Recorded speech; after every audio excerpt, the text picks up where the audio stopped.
Welcome to In the Mind of Minister Ben Willis. My name is Minister Ben Willis. I am the national representative of an organization named the Flaming Crescent Society. The Flaming Crescent Society is an organization that uplifts and educates our people. And I'm also a mentor at North Lawndale High School. But let me tell you about this organization, the Flaming Crescent Society. Them some bad brothers. In fact, I'm going to give you the name of some of the core members. Brother Salim Abdul Khalid, Brother Tyrone Perry, Brother David Muhammad, Brother James Willis. Again, like I said, they are some bad brothers. I would like to ask all the viewing audience to tune in to the Flaming Crescent Society's podcast. Uncut, unapologetic. But I would be remiss if I don't let my co-host introduce herself. Hello, my name is Lenore Curington. I am from Chicago and I am an advocate for youth. I have an associate's degree from Malcolm X College in early childhood education. Okay, you know what? These are questions that a lot of people in the community are concerned about. What about the violence in Chicago, Illinois? Would y'all like to address that? Go ahead, Lenore, you can. Yes, I think the violence in Chicago has gotten to be ridiculous. The crime is high. We need to. Do you think, let me ask you a question. And this is my take on it. The majority of the violence and shooting and the killing in the city of Chicago is from gang violence. It's not gun violence, it's gang violence. You're all the politicians, you're the clergy, you're all talking about gun reform and all that kind of stuff, you know? And I think that's a lot of BS. It's the gang violence. Chicago has a major history in gangs. Even during the Al Capone days and the Bugsy Moran days and all that kind of stuff, the David Barksdales and the Jeff Forts. It's a long history of gang violence. If you want to stop the violence in the city of Chicago, then you have to attack the gangs. I mean, because basically all the shootings are from different conflicts. You shoot one of my guys, I'm coming back and retaliate and shoot one of yours. You can do all the damn marching you want to. You can have all the different programs of gun reform and bring your guns in and we're going to give you a gift card. You know, that's a lot of BS too. That's just a dog and pony show. Do you know that the gun shops are bringing in old guns that they don't even want anymore, and they will bring all them guns there to the police department, turn it all in, and take all the gift cards, and other people don't have, there's no room for gift cards or nothing like that. So that's a dog and pony show. If you want to stop it, then that's what you need to address. It's the gang violence, not the gun violence. Because let me tell you something. Educated people don't go around shooting individuals, shooting babies and things of that nature. Okay, and you know what, in Chicago, probably other cities, but in Chicago in particular, there is a lot of looting that is going on.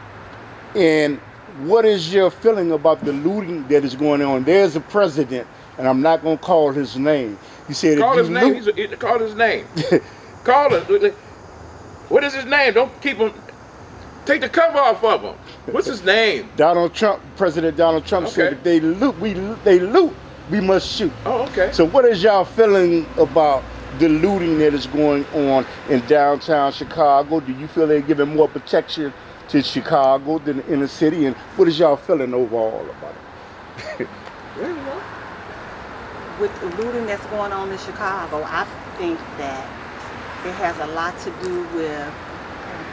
Well, okay, all right, let's see. The looting in Chicago.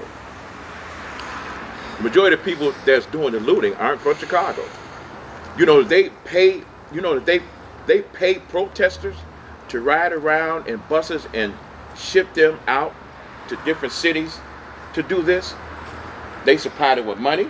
They supply them with meals. They supply them with bricks.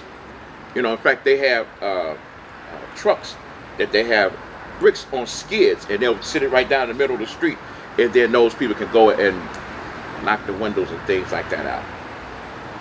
Now I'll say something about the looting. What they should do to stop the looting in the city of Chicago, what I would speak to the state's attorney and the mayor and any other politician, the alderman, anybody that loot in the city of Chicago, no bond. No bond. You're giving them $500 bonds, $100 bonds, that's nothing. What they need to do is get no bond and sit their ass in Cook County Jail. Now, you from out of town, and you don't know about Cook County Jail, but you will find out. You will go into Cook County Jail with no bond. Let me tell you something. You do better going to Lincoln Park Zoo, open up the cage with the lions and sit in there. You got a better chance. Because the first thing they're going to do, they're going to whoop your ass. If you got gym shoes on, they're going to take those. And they're going to ask you, what you in here for? I got a gun case up in here. He got a dope case. What you in here for? Breaking into Macy's? How you think that's going to go over? They're going to feed you breakfast, they're little Lunchables. They're going to take that. But if you get a dose of Cook County Jail, you won't be doing this looting. Now let me say something to the black community. Because there's looting in the street all over, protesting and things of that nature. The majority of people that's out there that you see are white people. Signs of Black Lives Matter. Really? When did Black lives really matter to a lot of white people? See, I think you got an ulterior motive. That's my point. That's my opinion. I think there's an ulterior motive. I don't want nobody to help me that's been whooping me in my ass for 400 years. I could do it galvanized with my own kind. Okay? That's what I do. And this is from me. Minister Ben Willis is requesting that black people galvanize themselves, build their own community, and not get caught up in that drama of out there protesting, carrying picket signs for what? Now I'm a guy of a certain age. I'm 60 plus years. So I saw all the protesting. I seen that.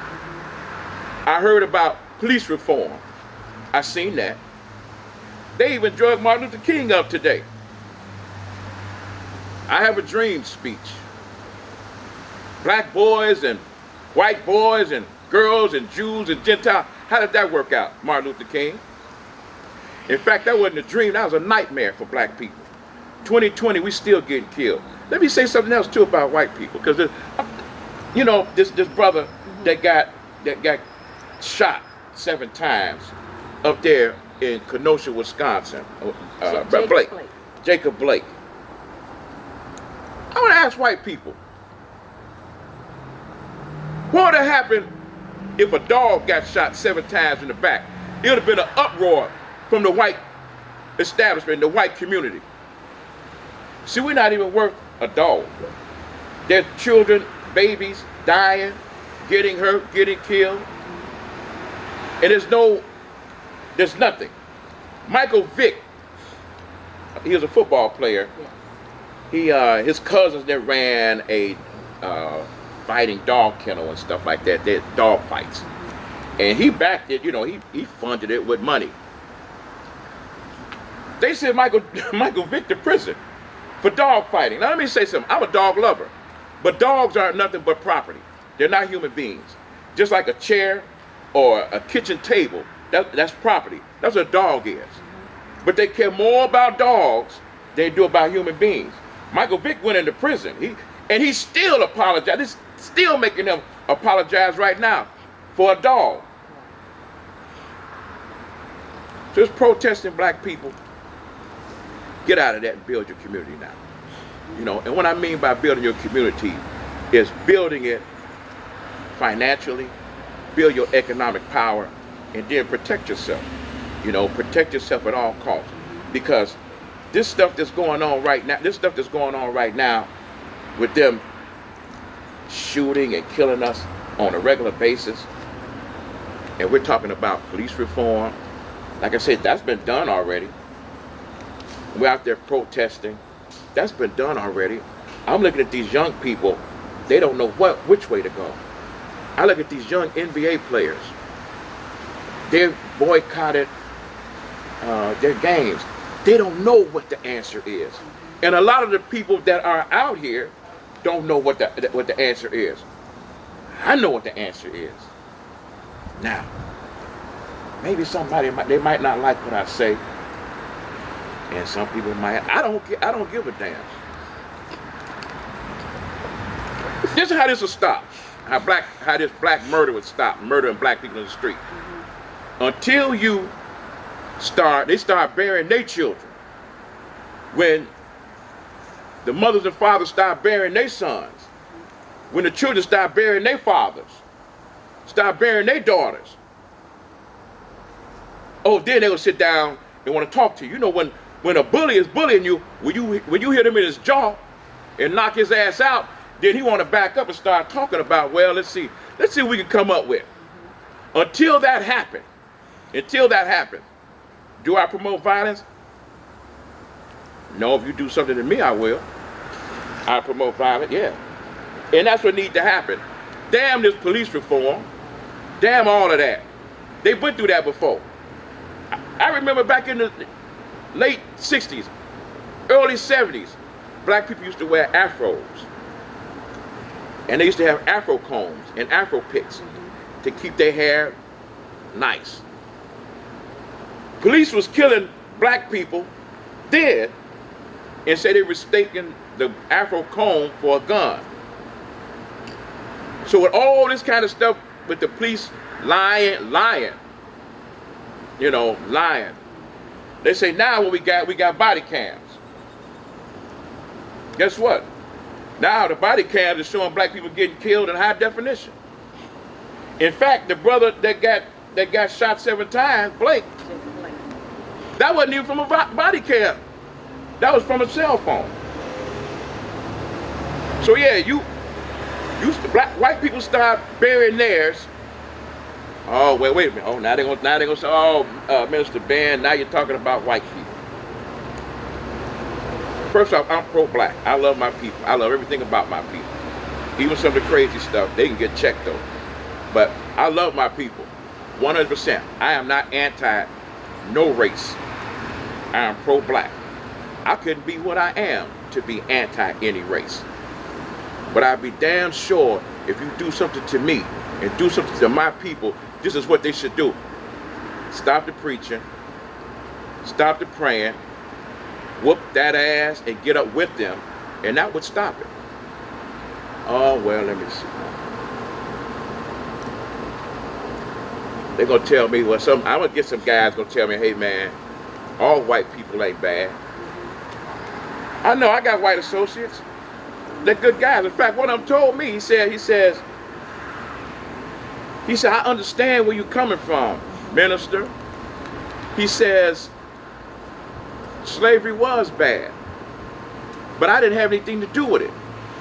But I told him, I said, you benefit off of it. You benefit off it with your white privilege. So when I say that, he said, all white people ain't bad, I said, all white people are bad.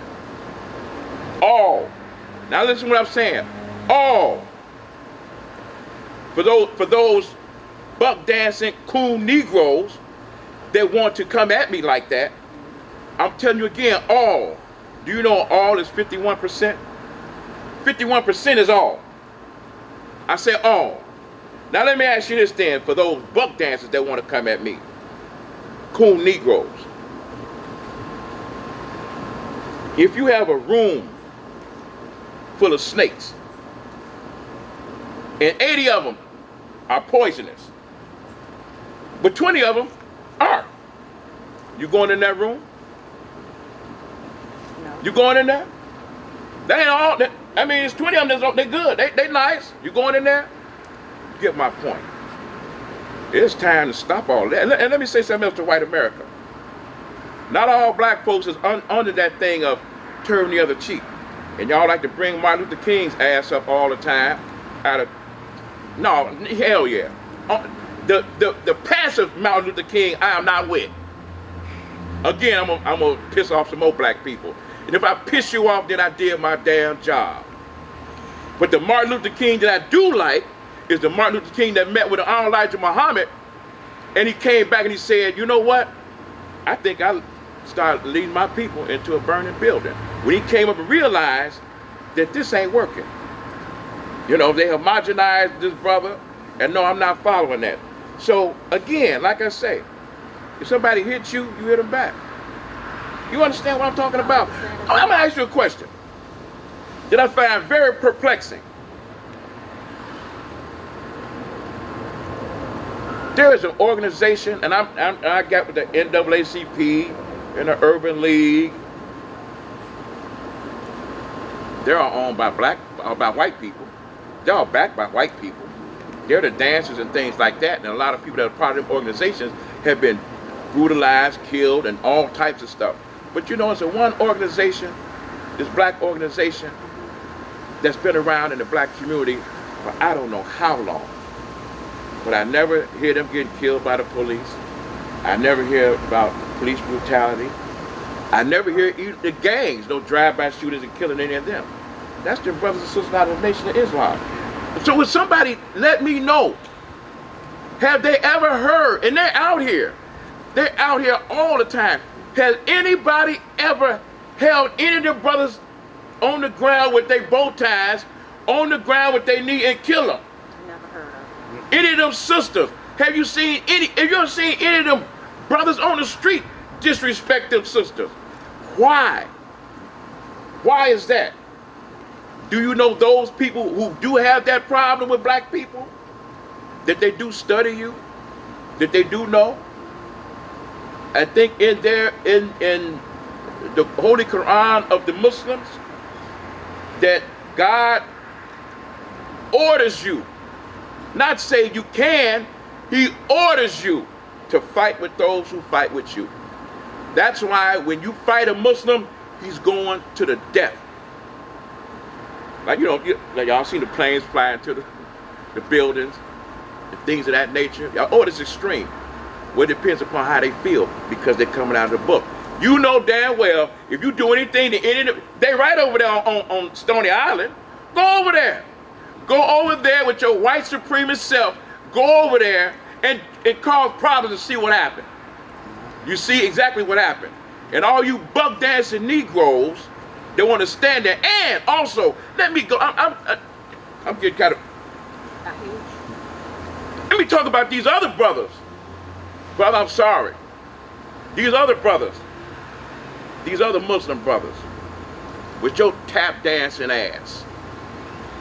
You want to take an Arab and follow an Arab and act like a damn Arab. Act like your own black self. See, let me say something to everybody in the viewing audience. I am a Muslim. This lovely sister is a Christian. We are a team. Christianity, I love Christianity, but I'm beating up my own right now because we have problems in Islam too. And again, like I said, I love my people, but black people, even in Islam, will take up and leave one slave master, which is the white person, and take up another slave master, which is the Arab. So I'm getting on y'all to produce and build something for yourself. Listen, we're doing this show in my backyard. You know, because the studios wasn't available to us. We do it in our backyard, and I'm getting kind of heated and things of that nature. And Lenore, you can go ahead because I'm getting out of hand. Okay. Next question. Okay, the next question is dealing about female and male relationship. They have relationships. They have a tendency to be pitted against each other. And would y'all like to address that? Yes, I will address the male and female relationship. It first has to start off with respect. You have to respect yourself, and then you have to respect the other person. And so with the younger people, they cross all kind of lines, and they don't have any respect, but they have to gain their respect back. In order to get respect, you have to give it.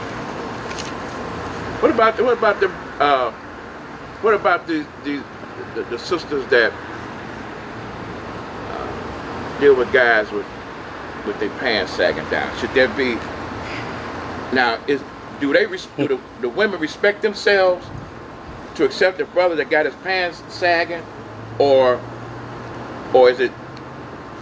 Do she have low self-esteem because she feels that she can't get no one better? I was getting ready to say she has low self-esteem. The reason why she's dealing with somebody that got their pants hanging all down or back behind. She have to build her self-esteem up, because it is better guys out here. It's a lot of young black guys going to college. Yes, right. Got an education. That's right. Businessmen. That's right. Basketball players. Mm-hmm. And so on and so forth. Right. She don't have to settle for less. So in other words, then, let's just put it this way. So the sisters go to a garbage can and look for a man, and then have a baby with him, and then he choke her out, and then take her money, Okay. because he's gonna take that and flip that, as he say, and go to the club with some other woman, while she leave her baby with a guy who's not even his father, and the baby wind up dead because of her poor choices. Is that what you're saying? I think that's what that is. No, and that's bad. But you know who can stop the sagging of pants? You know who can stop the sagging of pants? The woman. The woman can stop that. That's the one who can stop it. In other words, if a woman tells the guy that she's with, or he's coming or trying to approach her, Right. you can't talk to me until you pull your pants up. He will pull his pants up right away. The women are the one that has that kind of power. Yes. Now, if he don't pull his pants up when the woman requests him to do so, Right. then he plays for the other team. Now he can go down there on, where's that, Diversity and Clark to Boys Town, and then he can go to the all-male review strippers. All you guys that like to wear y'all pants down, you might as well go on and get you some money. Go down there with your pants sagging and get up on stage, and they can say, now I'm coming to the stage. Jackhammer, you can come up there and do that, and they can throw pennies, coins, link cards, and everything else at you. And dealing with black economics, or some people say the black power economics, how has this impacted and affected the community? Lenore, you can go. I think it affects the community when they don't give black people jobs. That's of all ages. When you don't give them jobs, you don't give them education, it don't circulate money back into the community. Yeah, that's great. The thing is, the point that you made was circulating money back into the community. I think that it should be brick and mortar, to where we start and open up in our neighborhood a black bank.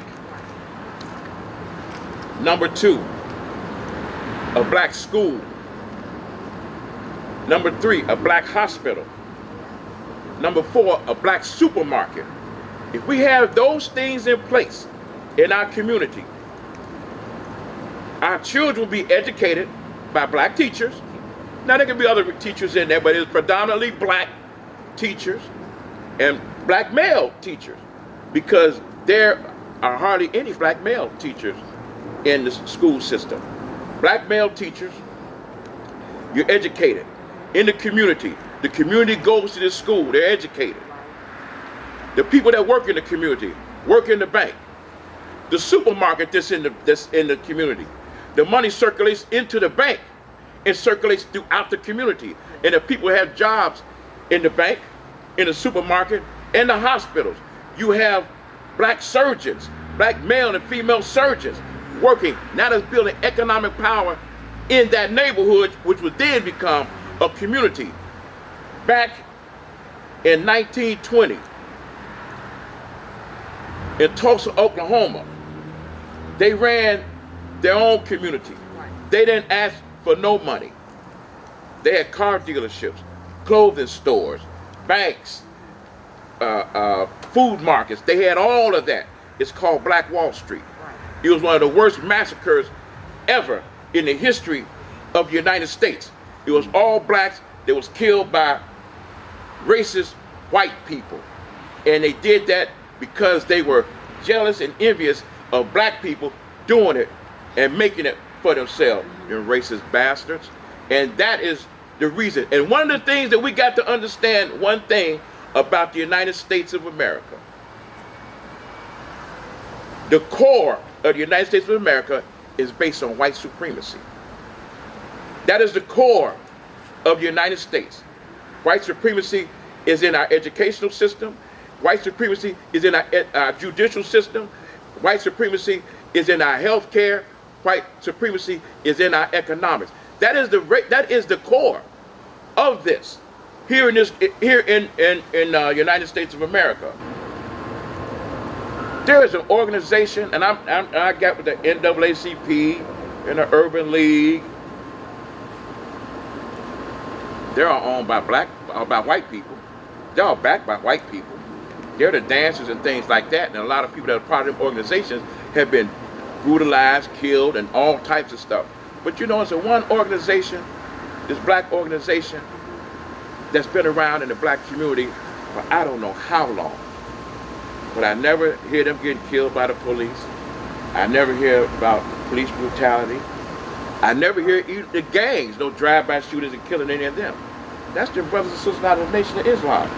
So would somebody let me know, have they ever heard and that thought of or anything like that? Now, time is going fast while we're having fun. It is really going fast. And what I want to do is, we need to close, but again, tune in to In the Mind of Minister Ben Willis. We'll have more content. I'd like to thank everybody for coming and viewing us and support us. Lenore, you have any closing statements? In the mind of Minister Ben Willis, I'm his co-host Lenore Curington. Thank you for watching. And thank you for watching, and God bless you all. Thank you.